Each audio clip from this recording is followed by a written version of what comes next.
Imagine you are standing in a high-end gourmet shop, the kind of place where the air smells of roasted coffee and aged cheese. You scan the shelves until your eyes rest on a small, unassuming glass jar tucked away behind a locked display case. Inside, you see a cluster of thin crimson threads, so delicate they look like they might vanish if you breathed on them. You check the price tag and your heart skips a beat. Gram for gram, these dried filaments are worth more than gold, more than silver, more than almost any legal substance on the planet. You hold in your hand the dried stigmata of the Crocus sativus, known to the world as saffron. To you, it is a luxury garnish for a Sunday paella, or a fragrant addition to a Persian rice dish. But to the ancestors who came before you, this was the red gold, a substance that fueled the rise of empires, coloured the robes of kings, and drove men to cross treacherous deserts and warring frontiers. To understand why these tiny threads command such a ransom, you must leave the comfort of the modern shop and travel back, across the shifting sands of time, to the sun-drenched rocky hillsides of the ancient Mediterranean. The air here is crisp, the dawn light just beginning to bleed over the horizon of ancient Greece. You're standing in a field of violet. Thousands upon thousands of low-growing purple flowers have bloomed overnight, a sudden carpet of colour against the grey earth. But you aren't here for the petals. You watch as a group of young women, their tunics stained with the juice of the earth, move slowly through the rows. They are bent double, their fingers moving with a surgical precision that defies the morning chill. They reach into the heart of each purple bloom and pluck only three long, fiery red stalks. This is the labour of the gods. To produce just 1 pound of this spice, you would need to harvest the stigmata of 75,000 flowers. Each one must be picked by hand. There is no machine, no shortcut, no industrial trick that can replace the human touch. Even now, in your own time, every strand of saffron you have ever eaten was touched by a human hand. In these ancient days, saffron is more than a seasoning. It is a mark of the divine. You see it in the frescoes of Minoan Crete, where saffron gatherers are immortalized on the walls of palaces, offering the spice to a seated goddess to heal her wounds. You smell it in the streets of Rome, where Nero orders the paths to be sprinkled with saffron-infused water before his carriage passes, a scent so intoxicating it masks the grime of the city.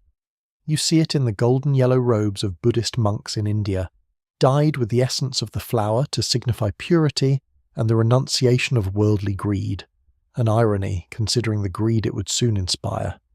As the centuries turn, you find yourself trailing a slow-moving caravan along the Silk Road.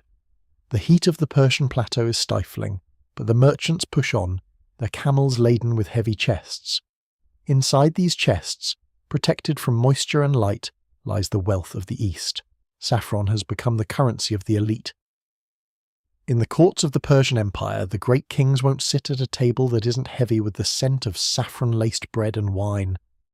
They believe it cures melancholia, that it brings the warmth of the sun into the human heart. But as you follow the spice westward, the journey turns dark.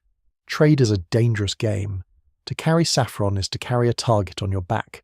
You pass through mountain passes where bandits lie in wait, knowing that a single satchel of the red threads is worth a lifetime of honest labour. You sail across the Mediterranean on Phoenician galleys, watching the horizon for pirates.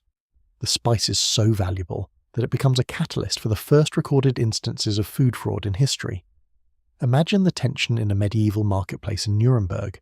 You are a merchant, and you have been caught extending your saffron with sandalwood or turmeric to increase your profit. In this era, the Saffronschko or saffron code is law.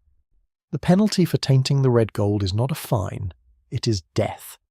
You watch as a dishonest trader is led to the centre of the square to be burned at the stake alongside his adulterated spice.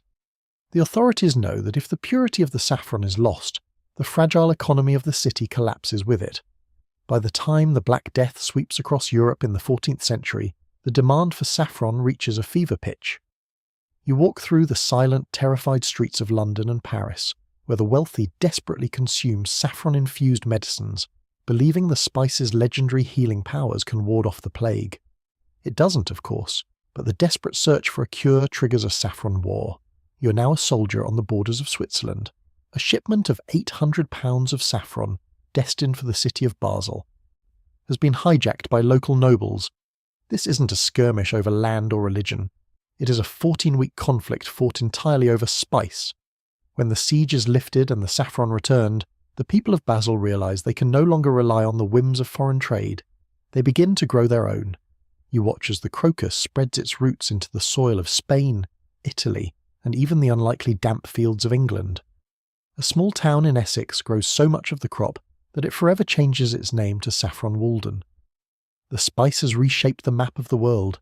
It has funded the exploration of new lands and provided the capital for the merchant houses that would eventually give rise to modern banking.